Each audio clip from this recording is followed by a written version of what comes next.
금요일서부터 짧은 시간이었지만 굉장히 많이 정이 든 것 같아요. 특별히 우리 강 장로님하고 너무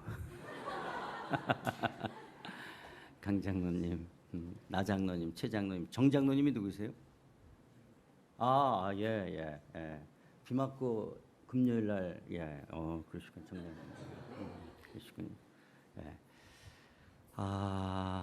저도 이제 저는 내비게이터 쪽이었기 때문에 UBF 쪽 계신 분들하고는 이제 좀 어떤 성격상 어떤 사춘지간 같은 특별히 강력한 리더십 밑에서 그러면서 이제 저도 성장을 해왔기 때문에 여러분들에 대해서 좀 더 마음이 더 가는 것도 있고 또 우리 서원철 목사님하고 또 오랜 시간 동안 상하이 한인연합교회를 같이 섬겼기 때문에 또 남다른 마음이 있습니다. 우리 한마음교회에 대해서. 그래서 여러분과 함께함이 저에게 큰 기쁨이었습니다. 자, 우리 금요일 토요일 못 오신 분들 이게 녹화가 돼 있죠? 그래서 여러분 좀 보시도록 하고요. 천국이라는 말이 뭐냐? 천국. 일단 천당이라는 단어는 한국 성경에 있다 없다? 천당이라는 단어는 한국 성경에 없어요. 그러면 천당, 예수 천당 불신족, 그 천당이라는 단어는 어디에서 사용됐다고요? 중국 성경에 2번. 그것도 히브리서하고 베드로전서. 근데 한국 성경에는 하늘로 번역되어 있어요. 그래서 한국 성경에는 천당이 없다. 천국이라는 단어는 66권 성경 중에 어디에만 나온다? 마태복음에만 나온다. 예외 구절 디모데후서 4장 18절. 한 절 외에는 신구약 성경에 천국이라는 단어는 마태복음 외에는 없습니다. 여러분, 우리가 기독교 신앙에서 천국이 얼마나 중요한 것으로 배웠어요. 그런데 제가 이렇게도 이야기했죠. 만약에 한국 교회가 마태복음에서만 사용한 천국으로 기독교를 가르치지 않고 마가복음, 누가복음, 요한복음, 사도행전, 바울서신에 나오는 하나님 나라로 기독교를 배웠다면 아마 한국 교회는 훨씬 더 성숙한 교회가 됐을 거예요. 근데 너무나 안타까운 거는 마태복음에서 사용한 천국으로 기독교를 배웠기 때문에 우리의 신앙의 미성숙함을 갖게끔 되어졌어요. 그러면 천국이라는 말이 무슨 말이냐? 천국이라는 말은 광활한 우주 천체. 그래서 천문학자들이 10의 23승 이상 되어지는 그리고 수없이 팽창되어지는 이 광활한 우주 천체를 내가 만들었고 내가 다스린다. 이 말이 천국이라는 말이지, 거기 들어가서 내가 산다, 거기에다가 내가 파라다이스를 꾸는다든지 무릉도원을 끊고서 우리가 죽어서 거기 들어가 산다, 이런 뜻이 아닌 건데 우리는 천국 그러면 그렇게 알게 되는 거죠. 이 광활한 우주 천체 어딘가에 내가 죽어서 들어가서 우리 천국 덩실덩실 춤추는 그런 도교적인 중국의 도교적인 것으로 우리가 오해하게끔 되어졌죠. 그래서 죽어서 가는 그냥 내세의 어떤 파라다이스, 좋은 곳, 이것이 우리의 기독교 신앙을 굉장히 미성숙하게 만든 것이죠. 그런데 천국이라는 말은 그런 말이 아니라 이 광활한 우주 천체를, 그리고 인간의 모든 역사를 내가 통치한다, 내가 다스린다, 내가 왕이야, 이 말을 천국이라고 말하는 거죠. 그래서 마가, 누가, 요한, 사도 바울은 전부 헬라 문화권에 있는 사람들을 향해서 성경을 쓰면서 편지를 할 때 다 하나님 나라로 했기 때문에 큰 오해가 안 일어났어요. 그런데 문제는 마태 때문에 이렇게 된 거잖아요. 마태만 천국이라는 단어를 썼어요. 자, 왜 마태만 천국이라는 단어를 썼다 그랬죠? 왜 그랬어요? 왜 마태만 천국이라는 단어를 썼죠? 여호와의 이름을 망령되이 불러서는 안 됐죠. 십계명. 그렇죠? 마태복음은 누구를 염두에 두고 기록한 책이에요? 유대인들. 근데 유대인들은 율법을 지키는 사람이기 때문에 십계명 얼마나 중요해요. 근데 제3계명이 여호와의 이름을 망령되이 부르지 말라. 그렇기 때문에 유대 사회 속에는 종교적 문화적으로 여호와 하나님이라는 이름을 잘 쓰지 않았죠. 부르지 않았죠. 그래서 여호와 하나님이라는 이름의 대체어로 사용되어진 게 아도나이, 주라는 것과 또 하나가 뭐였어요? 하늘. 그러니까 마태가 하늘 그러면 유대인들은 전부 어떻게 알아들어요? 여호와 하나님 이렇게 알아듣는 거죠. 대체어라고 그러죠. 대체어. 우리가 결혼해서 여보 이름 안 부르고 여보 이렇게 하죠. 연애할 때 자기 아가야 뭐 이게 전부 대체어죠. 이름을 안 부르고. 그렇죠? 이런 것처럼 유대 사회 속에서는 여호와라는 이름을 부를 수 없기 때문에 여호와 하나님의 대체어가 하늘이었어요. 하늘. 그래서 탕자가 아버지 앞에 돌아오면서도 하늘과 아버지께 죄를 졌다. 하늘 그러면 전부 다 어떻게 알아들어요? 하나님 앞에 죄를 졌다고 그러는구나. 이렇게 다 알아듣는 말이에요. 그래서 마태하고 유대인들은 전혀 커뮤니케이션에 문제가 안 일어났어요. 하늘 그래도 여호와 하나님 그랬죠. 근데 한자 문화권에 와서 하늘 그러니까 어떻게 번역했어요? 하늘천으로 번역한 거예요. 하늘천으로 번역했어도 우리한테 알려주면 됐죠. 번역을 우리가 하늘천으로 했지만 이 천은 여호와 하나님을 가리키는 거야. 이렇게 우리에게 전달이 됐으면 별 문제가 없었어요. 근데 이 전달이 우리한테 안 됐죠. 그렇죠? 근데 이게 한자 문화권에서만 번역했지만 그럼 서구권도 문제가 있었댔죠. 플라톤의 이원론이라든지 영주주의 사상으로 서구권도 하나님의 나라에 대한 바른 개념을 알지 못했죠. 이 부분도 이제 서구권도 있지만 그러나 킹덤 오브 헤븐 영어 성경에는 킹덤 그래서 한자 문화권보다는 킹덤이 들어갔기 때문에 조금 나을 수도 있었지만 여전히 서구권도 이 하늘에 대한 바른 개념들이 정립이 제대로 못 되어 있었죠. 그러다가 1940년에 헤르만 리델보스라는 이제 신학자 주일날이라 그런지 제가 농담하기가 좀 그러네요. 신학자 헤르만 리델보스가 등장해서 제가 어저께는 도매상이라고 말했는데 그저께 하여튼 이분들이 이제 이야기되어지면서 이제 보수적인 신학 안에서 하나님 나라가 이제 정립이 되죠. 이제 이런 부분이 그러니까 1800년대 1900년 초에 한국이나 일본이나 중국에 와 있는 선교사님들도 하나님 나라를 제대로 알지를 못했죠. 그런 부분이 있었고 그 다음에 중국 성경할 때 서구권 선교사들을 통역이나 번역에 감개했던 중국 분들도 도교적인 사상으로 기독교를 번역을 하거나 통역을 해줬기 때문에 이런 부분이 이제 우리가 천국 그러면 그렇게 옥황상제가 있고 옆에 이렇게 시녀들이 있어서 부채질하면서 거기서 이런 잔치가 이루어지는 이런 개념으로 우리가 천국을 오해하게끔 되어지는 것이죠. 그다음에 나라 그러면 바실레이아 그러면 전부 다 유대인들은 말구트 히브리어로 말구트 헬라어로 바실레이아 그러면 전부 다 로마 식민지 아래에 있으면서 헬라 문화권에 있었기 때문에 전부 통치한다 다스린다. 그래서 마태가 하늘나라 그러면 유대인들은 전부 어떻게 알아들어요? 하나님이 다스린다 이렇게 알아듣는 것인데 한자 문화권에서는 또 하늘 그러니까 하늘천 나라 그러니까 나라 국자를 쓴 거죠. 그렇게 되면 우리는 번역 성경을 되면 다 우리는 어떻게 생겼냐? 저기 하늘 어딘가에 지리적 영토적으로 나라가 있다 이렇게 오해하게 되어진 거죠.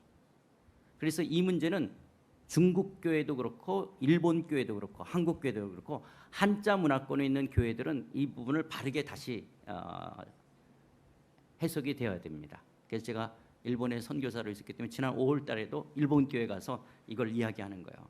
우리가 이렇게 지금 한자 문화권에서 천국 이렇게 배웠지만 이 천국이 지금 10의 23상 어디 들어가서 거기서 이렇게 산다라는 개념이 아니라 이거를 하나님이 만드셨고 다스린다라고 하는 하나님의 나라의 개념이다라고 하는 거예요.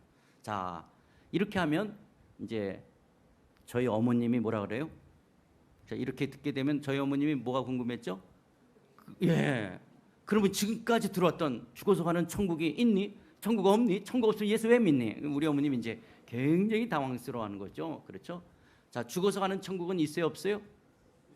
있습니다. 반드시 있습니다.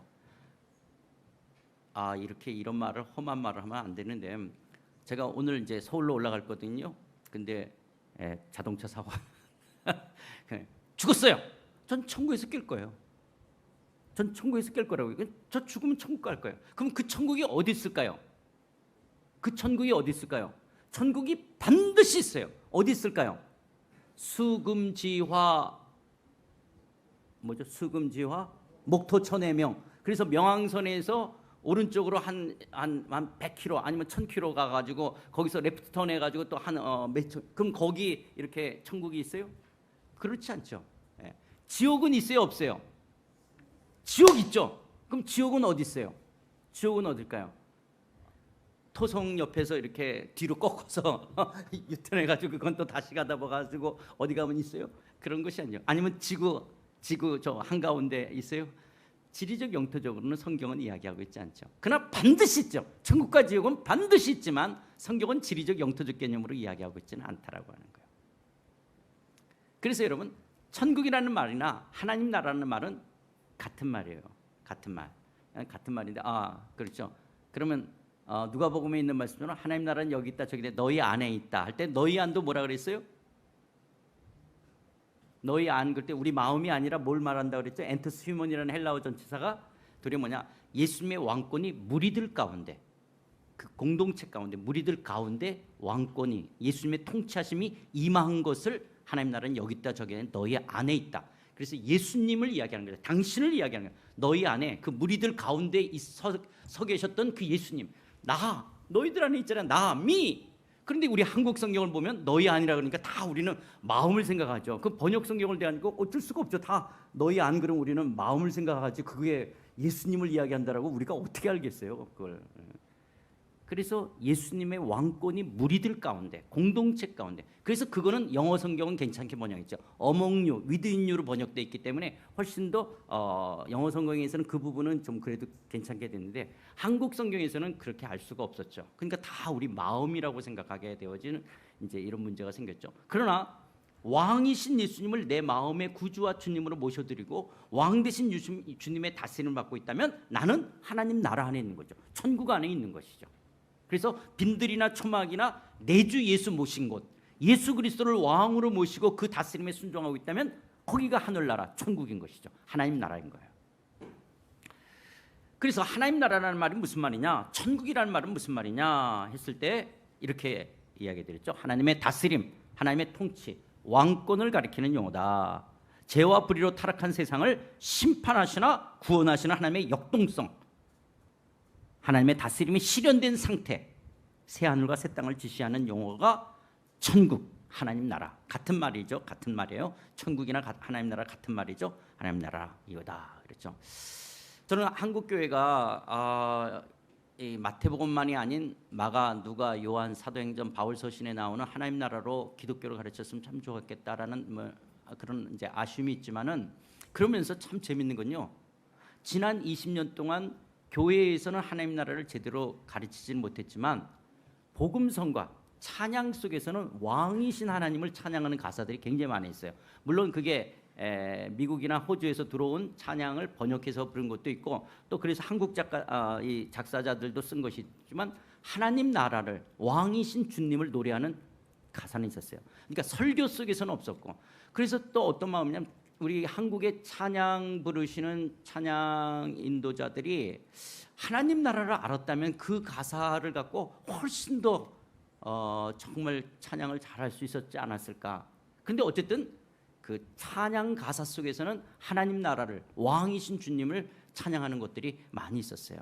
그런 면 속에서는 또 여전히 하나님께서는 이 진리들을 우리에게 말씀하시고 가르치시고 그러죠. 그렇죠. 지금은 이제 하나님 나라를 말씀하시는 목사님들도 많이 계시고, 그런데 이제 저희 때, 그러니까 저희 때는 이런 부분이 많이 없었어요. 그리고 제가 이제 하나님 나라를 이렇게 가리키는 전도사처럼 이렇게 많이 좀 이제 알려졌는데, 저는 이제 이 신학교에서 다 하나님 나라를 배우거든요. 그런데 굉장히 신학교에서 이야기하는 거는 추상적이고 신학적 용어로만 됐기 때문에 목사님들이 목회 현장 속에서는 하나님 나라를 잘 안 얘기하신 거예요. 그런데 이제 저는 이거를 굉장히 좀 신학적이고 추상적인 것을 이렇게 평신도들이 쉽게 알 수 있는 것으로 이렇게 갖고 내려온 것이죠. 그래서 제가 이제 소매상이라는 말을 쓰게 된 건데, 도매상들이 좀 이렇게 물건 놓은 것들을 그대로 주면은 너무 양이 많은 거예요. 코스트코에서 파는 게 양이 너무 많은 것처럼, 그래서 잘 안 사는 것처럼 하여튼 이렇게 도매상들이 이야기한 것들이 성도들, 또 목사님들이 목회 현장에서 이야기하기에는 너무 추상적인 것처럼 신학적인 용어처럼 되어질까 봐 좀 하지 못했던 것을 저는 이렇게 현장에 우리의 삶으로 끌고 내려왔다라고 하는 것이고, 그래서 오는 약간 간결하게 만들었다라고 하는 것 속에서 부족함이 있어요. 그러나 제가 이거를 갖고 올해였죠. 올해 저 시카고의 헤브론 교회에서 집회를 했는데요. 이걸 했는데 예배 끝나고 났더니 어떤 어르신이, 노인분이 막 오시는 거예요. 오시더니 목사님 하면서 그러니까 이제 그 담임 목사님이 그 어르신을 소개하더라고요. 고신대 총장님이신 황병기 박사님이시라고 딱 그래요. 그래서 나 있었더니 목사님은 어디서 유학을 하셨냐고. 어디서 아니면 헤르만 리델보스의 이 하나님 나라를 어떻게 이렇게 쉽게 이걸 대중적으로 이렇게 가르칠 수 있냐고 저를 너무너무 격려해 주셔가지고 굉장히 제가 좀 힘이 났댔습니다. 그래서 그 도매상들은 다 괜찮다라고 인정해요. 그리고 또 이 그 양용희 교수님이라고 에스라 성경연구원에 계신 그분도 뭐 다 이렇게 인정을 해주셔요. 그래서 저는 소매상이지만 이미 도매상들로부터 다 검증을 받고 다 이야기했던 것입니다. 그래서 조금 이제 간결해진 대중적인 이야기로서 지금 이야기하는 겁니다. 하나님 나라는 뭐냐? 하나님의 다스림, 통치, 왕권을 가리키는 용어다. 죄와 불의로 타락한 세상을 심판하시나 구원하시는 하나님의 영동성, 하나님의 다스림이 실현된 상태, 새하늘과 새 땅을 지시하는 용어가 천국, 하나님 나라라는 말이다. 그래서 이 하나님 나라는 예수 그리스도 안에서 주어진 믿음의 선물이다. 하나님의 통치를 받게 되어졌다라고 하는 것은 우리에게 값없이 주어진 하나님의 선물이죠. 왕이신 주님이 당신의 왕권을 갖고 내 인생을 이끌어 가신다. 와우, 이게 얼마나 큰 은혜의 선물입니까? 그래서 성도는 그 하나님의 통치 왕권을 기업으로 누리는 자들이 성도다라고 이야기하면서 그 하나님의 나라는 현재 우리 가운데 already 이미 임했지만 낮에 아직은 아니다. 이런 하나님 나라와 현재성과 미래성 사이에 오늘 우리들이 크리스천들이 살고 있는 거예요. 현재적 하나님 나라와 미래적 하나님 나라, 이거를 쉬운 말로 3일 독립이 선언되어졌어요. 그러나 아직 8.15 광복이 안 왔기 때문에 만주벌판에서 상하이 땅에서 임시정부를 세우는 독립군들처럼 이미 예수님이 오셔서 하나님 나라가 도래했음을 선포했어요. 그러나 아직 예수님의 재림을 통해서 완성될 미래적 하나님 나라가 아닌 이미와 아직 속에 오늘 그리스도인들이 살아가야 된다. 이미와 아직 속에 살고 있기 때문에 우리가 겪게 되어지는 어떤 텐션, 갈등의 요인들이 몇 가지, 여러 가지가 있겠지만 크게 세 가지 된다면 사단이 활동한다. 사단이. 그래서 예수님이 재림해서 사단을 무적행에 잡아놓을 때까지는 폐잔병된 이 사단이 우는 사자처럼 우리를 삼키려고 그러죠. 그런데 사단의 특징은 거짓의 압이라고 하는 거. 그리고 또 넝크리천들하고 같이 살아야 된다는 거예요. 우리가 예수 안 믿는 사람들하고 이 지구촌에서 지금 같이 살고 있어야 되는 그런 면 속에서 가치관이 다르죠. 우리는 하나님을 힘으로 여긴다면 예수 안 믿는 사람들은 하나님의 자리에 돈이 그들의 힘이 되는 거죠. 그러다 보니까 우리도 자꾸 눈에 보이는 예수 안 믿는 사람들의 가치에 우리가 미혹되었듯이 아니면 그 가치에 우리도 휩쓸리게 되어지는 거죠. 그것이 어떤 거냐? 노아 홍수가 일어나기 전에 하나님의 아들들, 셋 에노스로 이어지는 하나님의 백성들은, 하나님의 사람들은 여전히 하나님을 예배하고 하나님으로 살아가야 되는데 가인의 문화가 청동기 철기 문명으로 가면서 그들이 부럽죠. 그래서 하나님의 아들들이 사람의 딸과 시집장가가는 것이 그 정체성을 잃어버리고 혼합되고 동화되고 섞이는 것이 노아 홍수였고, 이스라엘 사람들이 가나안 땅에 들어가서 그들이, 여러분 이스라엘 사람들이 뭐냐, 그들은 젖과 꿀이 흐른다. 젖과 꿀이 흐른다는 것은 유목생활과 농경생활, 젖이라고 하는 것은 유목이고 꿀은 농경생활이에요. 근데 이스라엘 사람들은 지금까지 농사를 해봤어요, 안 해봤어요? 가나안 땅에 들어갈 전까지는 농사를 해봤어요, 안 해봤어요? 안 했다고요. 근데 가나안 땅에 들어가니까 뭐가 끝났죠? 뭐가 안 오기 시작해요? 만나가 안 내렸죠. 자, 그러면 이제 이스라엘 사람들은 가나안 땅에서 뭘 먹고 살아야 돼요? 유목도 있지만 농경생활에, 그러면 농사의 풍년이 이루어져야 되죠. 그래야지 미래가 보장이 된단 말이에요. 근데 농사를 안 해봤어요? 그러니까 가나안 사람들이 어떻게 농사를 짓나 이렇게 보게 되는 거예요. 어떻게 해야지 풍년이 되나?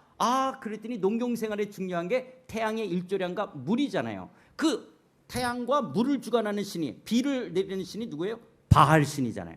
그리고 노동력, 충력이든 인력이 필요하죠. 다산의 여신이 아세라 신이죠. 그러면서 가나안 종교는 뭐냐? 그 바알 신과 아세라 신을 섬기면서 거기서 음행을 하는 것이 그의 풍년을 가져다 준다. 이게 가나안 종교죠. 그래서 여러분, 이스라엘 사람들이 가나안에서 하나님 앞에 우상을 섬겨서 음행을 했다는 말이 많이 나오죠. 그게 무슨 이렇게 야해서 너무 성적인 걸 밝혀서가 아니라, 암컷하고 수컷이 결합하면 뭐가 생기죠? 암컷하고 수컷이 결합하면 뭐가 생겨요? 돈, 비즈니스가 생기는 거잖아요. 새끼가 난다는 게 돈이 생기는 거죠. 그렇기 때문에 이 다산의 축복을 바라는 게 성행위를 하는 것이 그의 풍년을 가져다 주는 거예요. 그래서 여러분 힌두교도 보면 이렇게 사원에 막 이렇게 성기 같은 거를 조각하기도 하고 성교하는 걸 만들죠. 그게 다 농경 생활의 이 가나안 종교의 뿌리를 받고 있는 것들이에요. 그래서 어떤 불상도 가슴 있는 불상이 있다든지 이게 다 남성과 여성을 통해서 농경 생활의 축복을 가져다 주는 거예요. 한국도 있어요. 천하 대장군, 지하 여장군 다 남성과 여성이에요. 이게 다산의 축복, 농경 생활의 축복을 가지는 이 종교의 뿌리가 바로 가나안 종교인 것들이에요. 그래서 하나님께서 이제 이스라엘 백성들을 농경 생활로 표현하죠. 내가 늦은 비와 이른 비가 주냐 나다. 너희들이 나를 섬기면 메뚜기와 황충이 먹지 않겠다. 뭐 감나무에 소틀이 떨어지지 않게 하겠다. 돌아올 것을 계속 이야기하는 거죠. 그런데 그들이 가나안의 이 문화와 종교와 그냥 혼합되고 동화되고 섞이는 것이, 그리고 그들이 그 종교를 따라가게 될 때 아수르를 통해서 바벨론을 통해서 멸망을 당하게 되는 거죠. 그런 것처럼 우리가 이런 이 세상 속에서 우리가 그리스도인으로 살아가야 되는데도 불구하고 그리스도인으로 살아가지 못하게 하는 것이 뭐냐? 나가면 지금 뭐냐? 만몬의 가치로 예수 안 믿는 사람들이 떵떵거리고 살잖아요. 저들의 스펙과 저들의 연봉이 부럽죠. 저들의 저런 삶이 부럽잖아요. 저런 집에 산다면, 저런 차를 탄다면, 저런 곳에 여행을 간다면 저들의 인생의 럭셔리한 저런 인생들. 그런데 나는 그리스도인으로 살아간다 할 때 그렇지 못한 내 인생들 속에서 이런 가치관의 충돌이 일어날 뿐만 아니라 우리도 하나님을 끌어내려서 가인의 문화, 니모롯의 문화로 하나님을 내려오도록 만들고 싶은 거죠. 이 만몬의 문화로 내려와서 나를 축복해달라는 거예요.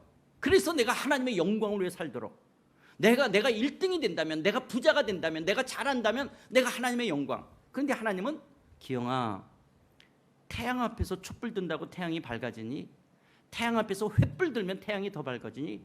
나는 네가 1등 안 해도 나는 영광이야. 네가 1등 한다고, 네가 재벌이 된다고 내가 더 영광 받지 않아. 나는 영광이야.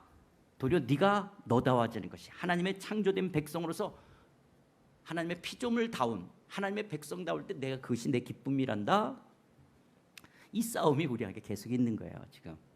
이게 또 세 번째는 우리가 그리스도인으로 거듭났으면 또 육신의 연약함, 몸뚱아리가 있어요. 우리의 마음이 성전인 것처럼 우리의 몸도 거룩한 곳으로서 우리가 몸을 잘 관리해야 되지만 여전히 아픔이 있죠. 저도 여기 아까 목사님 방 올라가면 4층 올라가는데 제가 오른쪽 연골이 조금 있어서 올라갈 때, 내려올 때는 괜찮은데 올라갈 때 이렇게 찔찔찔찔거리고 가는 거거든요. 이게 이제 나이가 들어가면서 죽음의 증상이 질병이라고 그랬잖아요. 죽어가고 있는 거죠. 작년보다도 올해 소화력이 굉장히 많이 이렇게 떨어지고, 그렇죠? 이렇게 노화되면 잠을 왜 노인들이 왜 새벽잠이 별로 없고 이렇게 잠을 못 자요? 이게 노화가 돼서 잠을 끌고 가지를 못하잖아요. 젊은 사람들은 한 번 잤다 그러면 뭐 8시간, 10시간, 뭐 15시간도 잘 수 있는 게 이게 젊기 때문에 잠을 끌고 가지만 이게 노화되면 잠을 끌고 가지를 못하잖아요. 그래서 자꾸 새벽에 깨잖아요. 강장놈들이 요즘 자꾸 깨죠. 그래 이게 지금 우리가 하는 거죠. 이게 우리가 늙어간다, 나이가 들어가는구나 이러는 것이잖아요. 그런데 문제는 그런 육체의 질병만이 아니라 우리가 죄에 길들여지는 것이 있다라는 거예요. 이런 것들이 우리의 신앙의 발목을 자꾸 잡게 되어져서 몸의 속량을 기다리며 미래적 그 하나님 나라를 기다리며 살아가야 되는, 그래서 우리에게 주어진 게 뭐라 그랬어요? 교회라고 하는 공동체가 주어졌다라는 얘기를 드리면서 이 교회가 예배와 말씀의 양육을 통해서 뭐냐? 오늘날 우리가 임의와 아직 속에서 싸워야 될 내용들이 뭐냐? 이런 내용들이에요. 이게 뭐 사단이라고 아니라고 말했죠. 사단이 이거를 통해서 우리 그리스도인들의 정체성을, 그리스도인들의 신앙을 자꾸 흔들어 놓죠. 우리의 신앙이 혼합되고 동화되고 섞여버리도록, 뭐와 이런 것들과 이 포스트 모더니즘이 잘못됐다는 것이 아니라 이런 절대적인 것을 상대화시키기 때문에 기독교의 절대적 진리를 상대화시키려고 하는, 기독교가 과학을 부정하지는 않지만 이 과학주의, 그래서 어떤 이 과학으로 설명되고 증명된 것만 팩트로 받아들이려는 이 주의, 과학주의, 이 만몬, 그래서 인간의 상실, 인간 소외라고 하는 이런 면 속에서 어떤 면 속에 돈의 가치 속의 사람들을 수단으로 여기는 이 만모니즘, 이 잘못된 이 실용주의, 자기중심주의, 이 쾌락주의, 이게 기독교인들의 신앙의 발목을 잡고 있는 거죠. 이 부분 속에서 여러분, 오늘 우리는 그럼에도 불구하고 하나님의 나라의 백성입니다. 비록 고난이 있고 비록 가시밭길을 할지라도 반드시 예수님은 재림할 것이고 반드시 미래적 하나님 나라는 완성될 것이기에 우리가 하나님 나라의 백성으로 순결한 그리스도의 백성으로 살아가야 됩니다. 이런 포스트 모더니즘의 과학주의에 만모니즘의 실용주의에 자기중심주의에 쾌락주의에 우리가 동화되거나 섞여서는 안 됩니다. 이거를 끊임없이 말씀으로 양육하고 훈련해서 견고한 하나님 나라의 백성으로 살아가도록 하는 것, 이게 교회가 이 땅에 있어야 될 이유 중에 또 하나의 이유가 이거죠. 여기까지 한 게 어저께까지 한 얘기인데 복습하다 보니까 설교할 시간이 다 끝났습니다. 네. 자, 그러면서 그럼 성경은 우리가 이미 그렇죠. 예수님의 가르침의 주제가 뭐라 그랬어요? 하나님 나라. 사도 바울의 가르침의 주제가 뭐라 그랬어요? 하나님 나라. 그러면서 신구약 성경의 주제도 뭐냐? 나는 너희 하나님 되고 너희는 나의 백성이 되라. 이게 카비넌트라는 언약의 관점에서 창세기부터 요한계시록까지를 한 문장으로 요약해라. 나는 너희 하나님 되고 너희는 나의 백성이 되리라는 거. 이거를 신약에서는 나는 너희의 아버지가 되고 너희는 나의 아들이 되리라. 여기서 아들은 생물학적 아들을 말하는 것이 아니라 하나님 나라를 상속 후사로서 기업을 물려받는다는 면 속에서 아들로 표현됐기 때문에 자매님들 성경에서는 아들로 표현됐어. 그래서 성경은 임마누엘, 하나님이 우리와 함께 하신다. 하나님은 왕이시다. 이게 성경의 주제예요. 하나님은 왕이시다. 이게 성경의 주제인 거예요. 그래서 우리는 그 왕 되신 하나님의 다스림을 받는 거. 근데 그 하나님과 우리와의 관계를 인간의 어떤 언어로 다 담을 수가 없어요. 그래서 하나님과 우리의 관계를 설명하는 많은 그림 언어들을 성경이 사용하고 있는데, 하나님을 창조주라고 한다면 우리는 피조물이요 왕이요 백성이요 아버지라고 한다면 아들이요 주인이, 예수님을 주인이라고 하면 종이요 목자라고 한다면 양이라고 하는 이런 그림 언어들을 성경이 사용하는 거예요. 뿐만 아니라 지금 예수님을 신랑이라고 하면 신부요, 스승이라고 한다면 우리는 제자요, 예수님을 머리라고 한다면 지체요, 나무라고 한다면 가지요, 친구라고 하면 친구. 이렇게 하나님 예수님을 다 그 성격을 우리 인간의 언어로 다 담을 수가 없으니까 이런 것들을 말하는 거예요. 하나님은 창조주시며 왕이시며 아버지며 주인이요 목자요 신랑이요 스승이요 머리요 나무요 친구, 이 성격이 다 있는 거예요.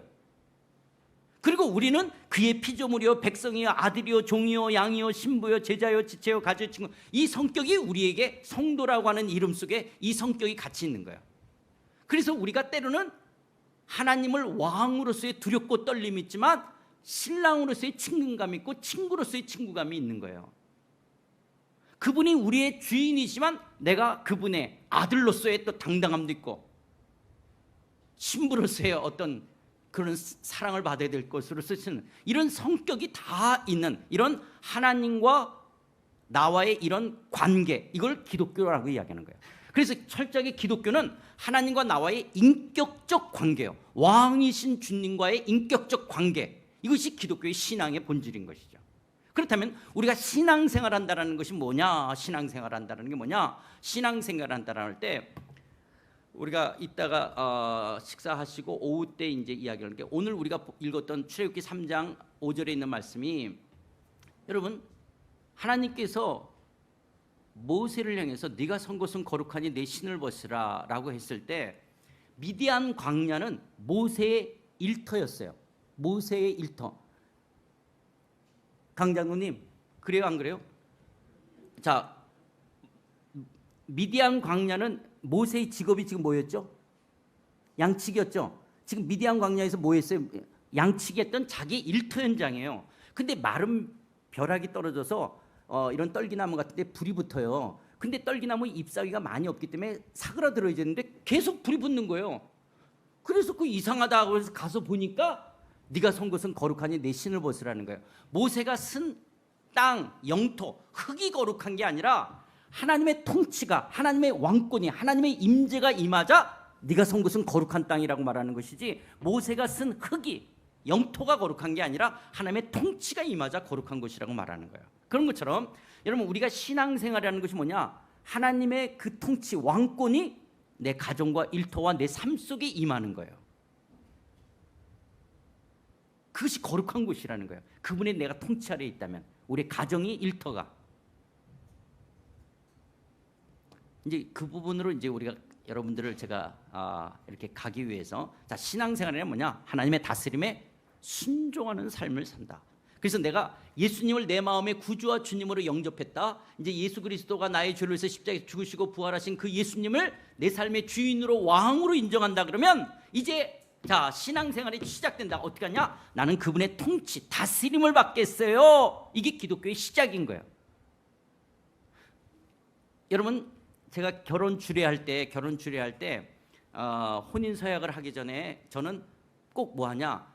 저한테 주례를 부탁하게 되어지면 책 2권을 독후감을 써서 내야 될 것과 더불어 혼인 서약하기 전에 뭐냐? 이렇게 신랑은 신부 누구를 만져서 이렇게 할 것을 여러 증인들 앞에 서약하십니까? 이런 거를 제가 안 하고 다 써오라고 해요. 그래서 가르쳐줘요.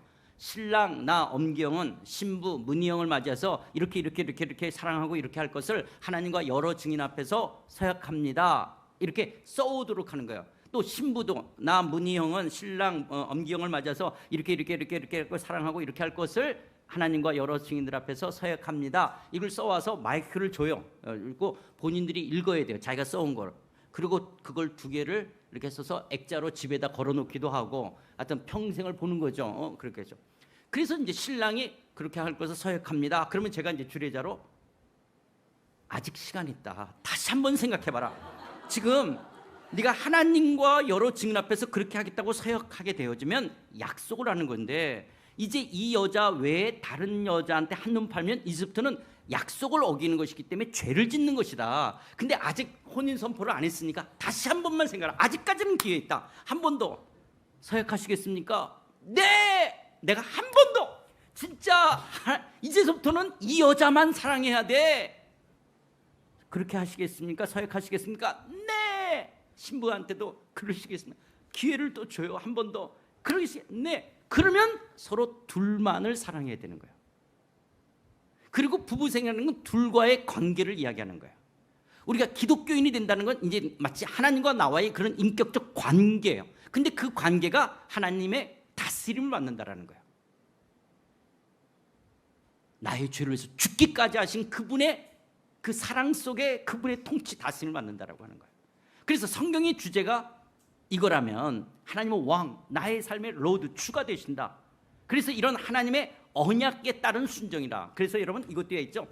프라미스, 약속과 카베넌트, 언약의 조금 다른 점을 이야기했죠. 약속은 권한과 책임이 동등하다면 카베넌트는 한쪽의 어떤 그 책임을 이행하지 않았음에도 불구하고 내가 계속 이 약속을 이행해 가겠다. 이게 언약이에요. 그러니까 하나님 쪽에서는 내가 그렇게 그 어떤 책임을 다하지 못했음에도 불구하고 하나님이 우리를 포기하지 않고 끝까지 그래도 당신은 당신의 열심으로 당신의 그 어떤 책임을 다해가는 그 성실함을 보이는 거예요.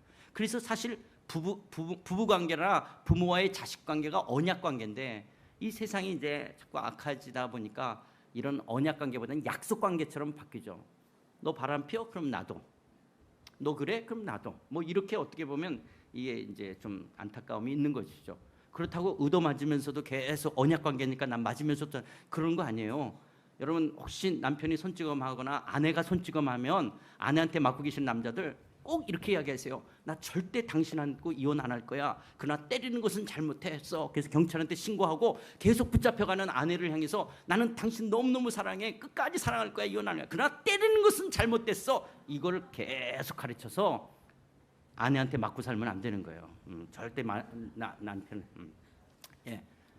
그래서 때리는 건, 그래서 이 언약 관계를 나는 끝까지 지키겠다. 그런데 때리는 건 잘못돼서 폭언하는 건 잘못됐어. 이렇게 하는 것이죠. 그렇죠.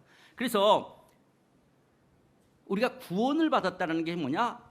흑암의 권세에서 건져내서 그의 사랑의 아들의 나라로 옮겼다. 우리가 죄사함을 받았다는 게 뭐냐? 이제 내가 거룩한 하나님의 통치를 받는 자가 되어졌다. 하나님의 다스림 안에 있다는, 이것을 구원이라고 말한다. 이것도 좀 이야기 드렸죠. 구조한다, 구출한다.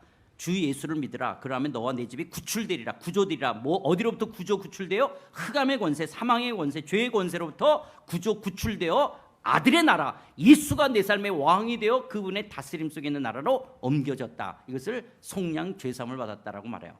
여러분 이 속량이라는 단어에서 파생된 단어인데요. 이제 성경에는 그 말이 없어요. 그 용어 속에 뭐냐? 뇌물이라는 단어가 나와요. 여러분 이제 뇌물이 뭐냐면 내가 잘못했는데 경찰관한테 이렇게 얼마 줘가지고 뇌물을 주는 거죠. 그래서 눈을 가리는 것처럼 말하자면 내가 죄인인데 하나님이 예수님의 핏값이라는 뇌물을 받고 나를 죄인 아니라고 말하는 거예요. 재밌죠? 이 속량의 값을 지불하고 산다라는 거잖아요. 그래서 핏값을 지불하고 우리를 죄로부터 샀는데 뇌물이라는 단어가 거기서 나온다는 게 참 재밌는 거예요. 그래서 하나님이 예수님의 핏값이라는 뇌물, 말하자면 그렇다는 것이 성경이 그렇게 말하는 구조는 없어요. 그런 말 말하자면 하나님이 지금 뭐예요? 예수님의 핏값이라는 뇌물을 받고 우리를 죄인인데 죄인 아니라고 여기는 거예요. 그 의인 이렇게 여기는 거예요.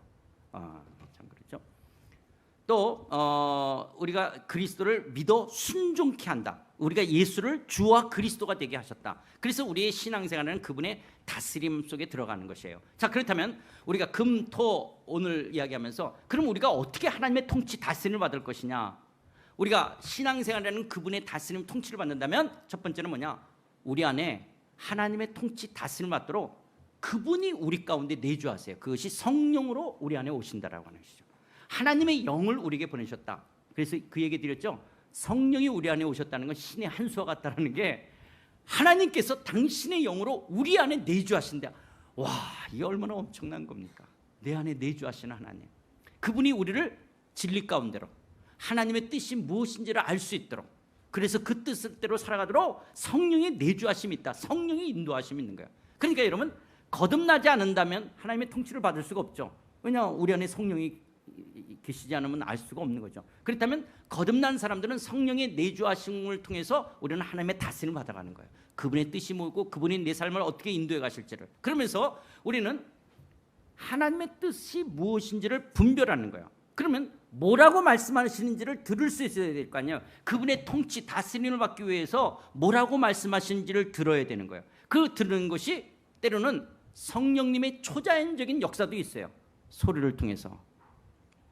우리 어머님 간증 속에 나오는 수고하고 무거운 짐자들아 다 내게로 와라. 그렇게 우리 어머님이 진짜 그 새벽에 들으셨대요. 뭐 우리 어머님이 들으셨다라고 그러니까 그러셨냐고. 하여튼 뭐 그렇게 할 수도 있고, 또 때로는 꿈이나 환상을 통해서 그런 어떤 특별한 어떤 초자연적인 성령의 역사로 있다라는 걸 저는 부정하지는 않아요. 그러나 그게 보편적이지는 않다라고 하는 것이에요.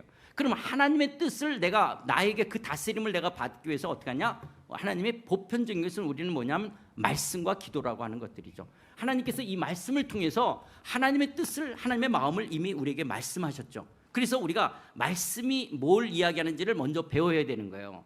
예를 들어서 서 목사님이 저보러 그러는 거예요. 목사님, 대구 이렇게 해서 동대구 IC에 내려가지고 인터블고 호텔을 이렇게 찾아오세요. 그런데 제가 서 목사님, 동대구가 어디야? 또 동대구가 근데 오다가 뭐 이렇게 그 다음에 뭐 인터블고 앞에가 동네 이름 뭐예요? 무슨 동이에요?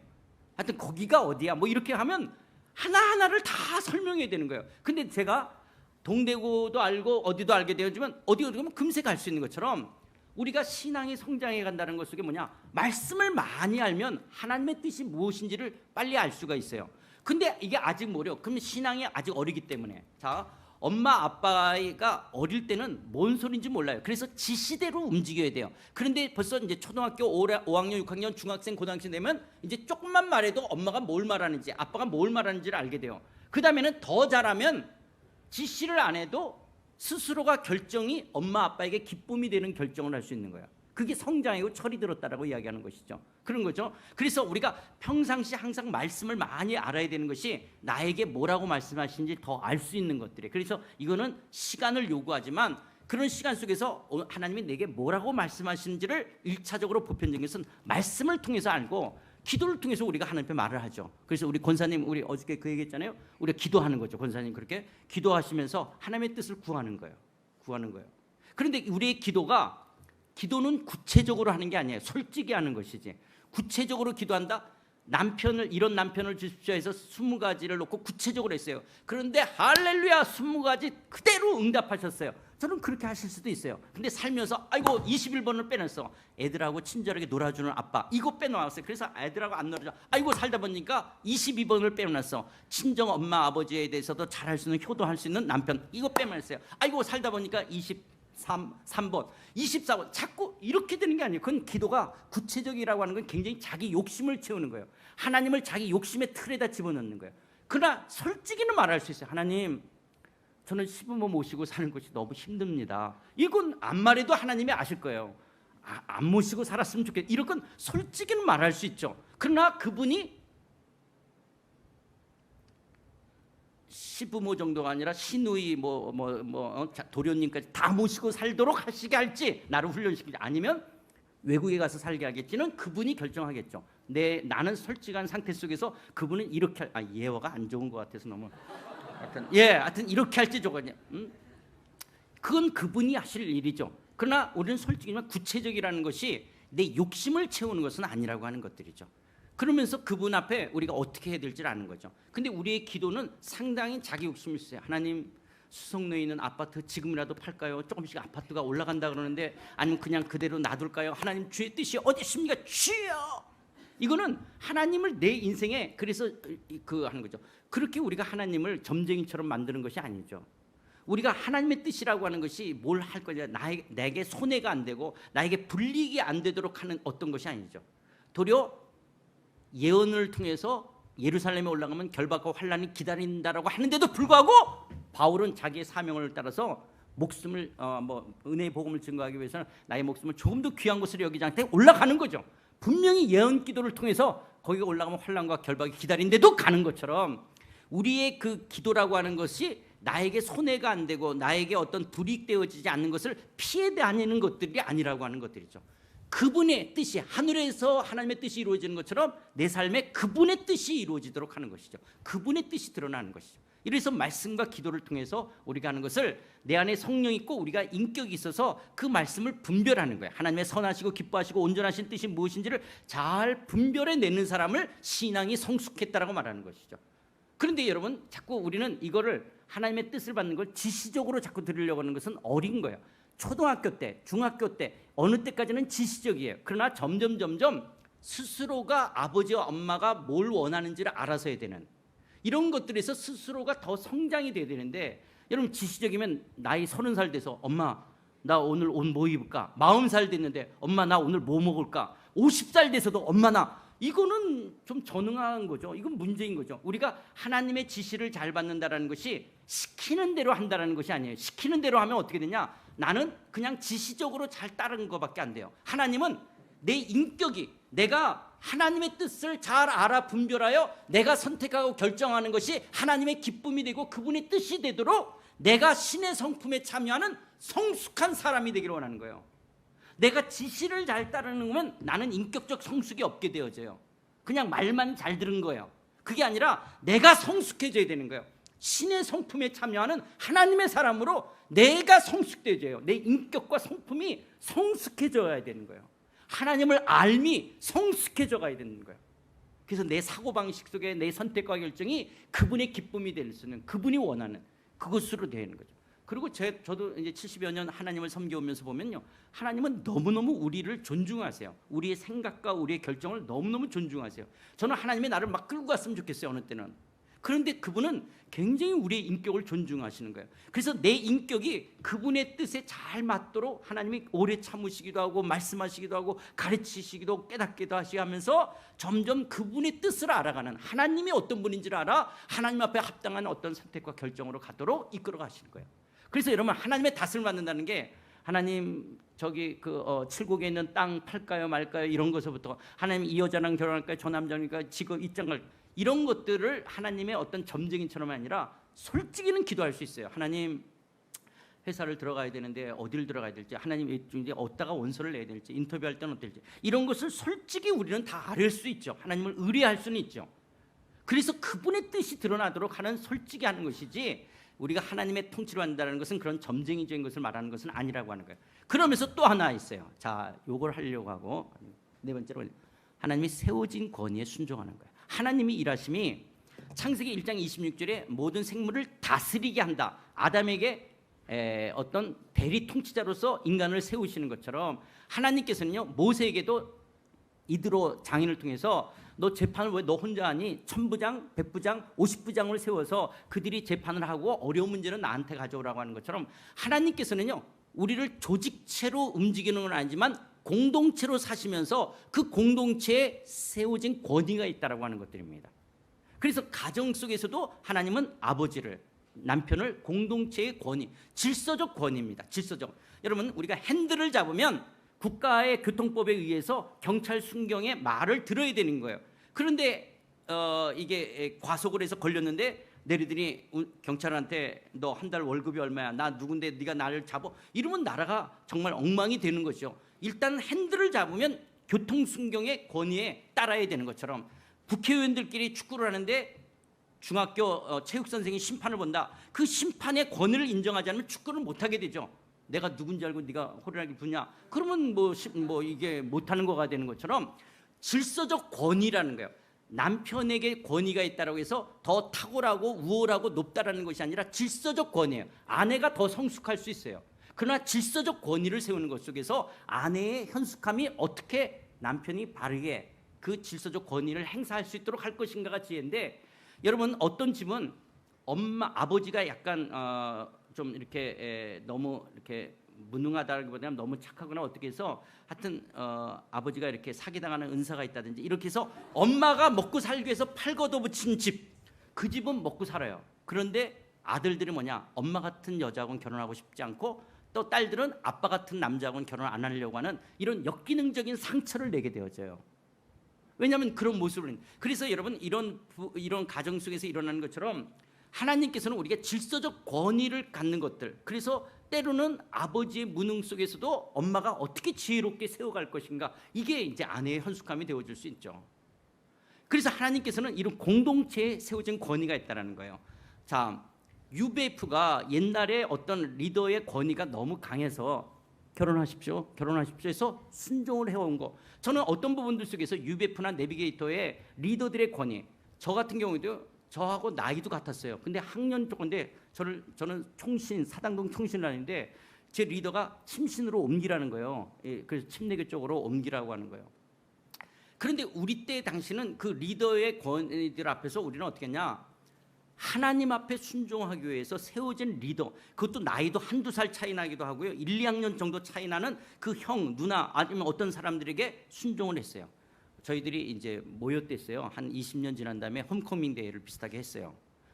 그렇게 해서 내 인생이 잘못됐냐, 그런 사람들이 있냐 했을 때 우리도 놀랬어요. 그런 리더의 어떤 것을, 뭐 그때 유학 가려고 그러는데 리더가 그냥 대학원으로 올라가라 그래서 그냥 대학원으로 올라갔던 사람들, 이래서 내 인생은 정말 다 꼬여버렸다, 이런 것을 후회하는 사람이 별로 없었어요. 왜냐하면 우리들은 이 사람의 말이었지만은 하나님 때문에 그 세워진 권위 앞에 순종을 했어요. 그래서 하나님이 인도했는데, 자 반면에 그럼 리더들은 어땠냐라는 거예요. 지금 이제 시간이 지내놓고 보니까 우리는 한국 사회와 더불어 없느냐, 리더들이 그러면 하나님의 대리 통치자로서 두렵고 떨림으로 팔로워들에게 이야기를 했었어야 되는 거예요. 이렇게 하기를 원한다 할 때 두렵고. 그런데 리더들이 때로는 그런 하나님의 대리 통치자로서의 그런 어떤 것이 아닌, 그래서 하나님은 따라간 사람들은 하나님 때문에 순종했다면 이들은 이대로 인도해 가시는 것 같아요. 그러나 세워진 권위들은 하나님 앞에서 대리 통치자로서 두렵고 떨림으로 했었어야 되는 거예요. 그렇게 행하지 못한 어떤 이런 시행착오나 문제들이 어떤 거냐, 한국 사회는 뭐 이렇게 기독교 말고라도 한국 사회에서는 대통령이 대통령답지 못해서 끌어내렸어요. 총장이 총장답지 끌어내렸어요. 목사가 목사답지 않아서 끌어내렸어요. 리더가 끌어내렸어요. 자, 지금 어디까지 끌어냈냐? 학교 선생들, 지금 중고등학교 전부 초등학교고 선생님들은 애들한테 관여하면 안 돼요. 애들 체벌뿐만 아니라 선생의 권위가 어디 있어요? 이제는 한국은 모든 권위가 다 없어져 버린 거예요. 애들한테 어떻게? 그러니까 지금 저도 이렇게 중학교, 고등학교 다니는 젊은 청년들, 그 교사들 만나면 뭐냐, 무관심하는 게 선생님으로서 살아남는 법이래요. 애들한테 그러지 마, 이 정도 해야지, 너 왜 그래, 이렇게 너무 가게 되면 다 뭐 인권 침해, 뭐 학교 무슨 뭐라 해서 다 문제되니까 선생님들이, 여러분 선생님 권위가 없어졌잖아요. 김영란법에도 그렇지만 우리가 옛날에 선생이 잘못된 건 있었어요. 그렇다고 해서 선생의 권위 자체가 완전히 없어진 이 한국 사회가 이것이 건강한 것이 아니죠. 부모가 부모답지 못했다 하는 것들이 잘못된 거예요. 그러나 부모는 부모로서의 권위를 가져야 되는 것이죠. 그런데 우리는 한국의 이런 역기능적인 상처가 권위자들이 권위답지 못해서 입었던 이런 문제 때문에 우리는 권위 자체를 다 무너뜨려 버린 거예요. UBF의 리더들의 잘못이 있어요. 뭐 제가 있었던 내비게이터에서도 문제가 있었어요. 결국 옛날 기성교회 목사님들 비판하던 것이 우리 단체 속의 사람들 똑같은 문제를 사고해서 일어나는 문제들이 여전히 있었어요. 그렇다라고 세워진 권위 자체를 다 없앨 수는 없는 거라고 하는 거예요. 부모가 부모답지 못한다 할지라도 부모라는 권위를 무너뜨려서는 안 되는 것들이죠. 여기에 우리의 어떤 분별과 지혜가 필요한 것이라는 거예요. 저는 여러분들이 그런 UBF에서 있었기 때문에 어떤 권위로부터의 어떤 상처를 받았다면 뭐 제가 UBF는 아니지만 제가 대신 사과드릴게요. 스미마셍. 다 용서해 주십시오. 그렇다라고 우리가 세워진 질서적 권위를 무너뜨리면 안 돼요. 저는 여러분들이 제가 교회 내막은 잘 모르지만 어쨌든 서운철 목사님을 담임 목사로 세웠다면 세우신 권위, 장로님들이 이렇게 세워졌다면 장로님들의 권위가 서야지 되는 거예요. 이건 질서적 권위이기 때문에 그런 거예요. 이걸 다 무너뜨리고 너는 너고 나고 똑같다. 그러면 요즘 학교 애들하고 똑같은 거잖아요. 지금 학교 선생님들 권위 다 없어진 것처럼. 정말 이게 뭐예요? 한국의 교육 문제처럼. 그렇게 되는 것은 아니죠. 우리가 인격적으로 동등하고 우리가 하나님 앞에서 동등한 하나님의 왕과 같은 제사장이지만 질서적 권위가 있다라고 하는 거예요. 질서적 권위에 순종하는 것이 내가 성숙하는 것이죠.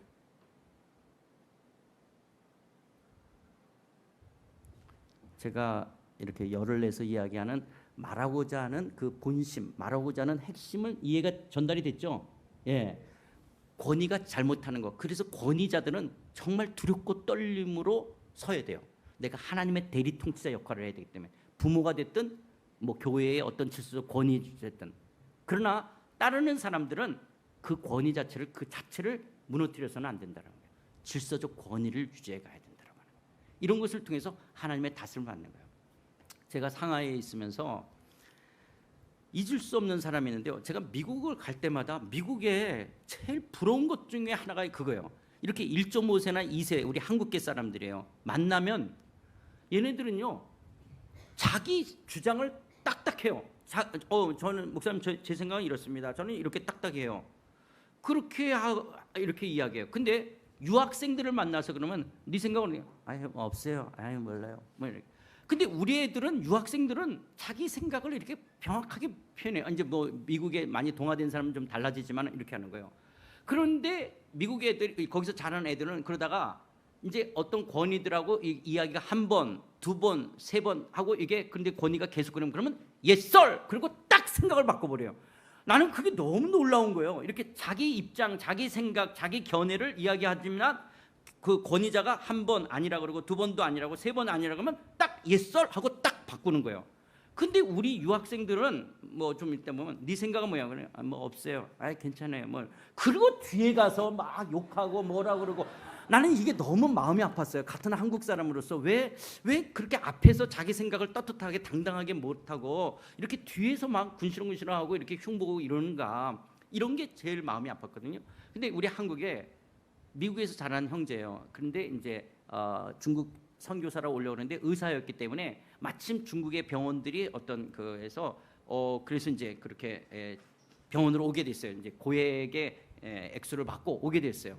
그런데 이 형제는 둘 다 이제 1.5세로 자라고 하면서 자기 아이들을 영권에서 교회 유치원을 보내고 싶은가 봐요. 뭐 하여튼 뭐 그분의 뭐 그 마음이니까.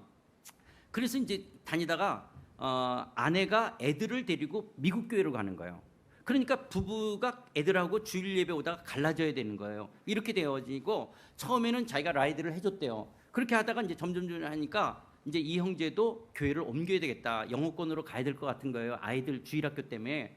그래서 저한테 이야기를 하는 거예요. 목사님, 지금 사실은 제 아내하고 애들이 영어 예배로 가고 있었기 때문에 같이 못 오고 있어서 자기도 가야 되는 거예요. 근데 이 형제가 교회에서의 어떤 영향력이 있었어요. 우리가 비즈니스 에드미션이라는 것을 그때 하면서 그래서 제임스 윤인데 제임스 나는 뭐 형제가 계속 좀 있었으면 좋겠다. 그랬더니 예.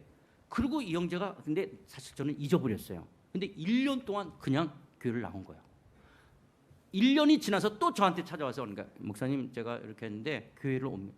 근데 그때도 나는 이 상황을 그렇게 진지하게 못했어요. 이 형제가 2년을 그냥 나온 거예요. 제가 있으라고 그랬기 때문에. 3년 차 됐을 때 제가 그러면 제임스는 계속 지금까지 그렇게 하고 온 거야? 내가 너무 미안했어요. 이제 물론 저희 교회가 이렇게 출석 교인이 뭐 애들까지 하면 한 3,000명이 넘으니까 저도 정신이 없다 보니까 이제 그렇게 한 저의 잘못이죠. 근데 이 형제가 세상에 2년을 제가 아니라고 했다는 거 그걸 순종한 거예요. 정말 그 권위 앞에 제가 미국 가서도 이렇게 만나면 정말 그 형제의 그 어떤 그 신앙의 아름다움, 그렇다고 해서 그 형제가 그렇게 했다고 해서 나중에 내 인생에 우리 집이 이것 때문에 이렇게 이러지 않는, 하나님께서는요 설사 권위가 잘못됐다 할지라도 하나님 때문에 그 권위에 순종했을 때 그분은 또 하나님의 합력하여 선을 이루어 가시는 분 같아요. 그래서 우리가 하나님의 다스림을 받는다라는 것들 속에 이런 성령의 내주하심과 하나님의 말씀을 통해서 기도와 함께 우리가 분별해내는 것과 함께 질서적 권위, 그리고 질서적 권위를 가진 사람은 두렵고 떨림으로 권위를 행사할 수 있어야 되는 거예요. 내가 하나님 앞에서 말뜻게, 그리고 그 밑에서는 하나님의 능하신 손 아래서 겸손할 수 있고 순종할 수 있는 삶, 이런 부분들 속에 살아가는 것이죠. 기도하시겠습니다.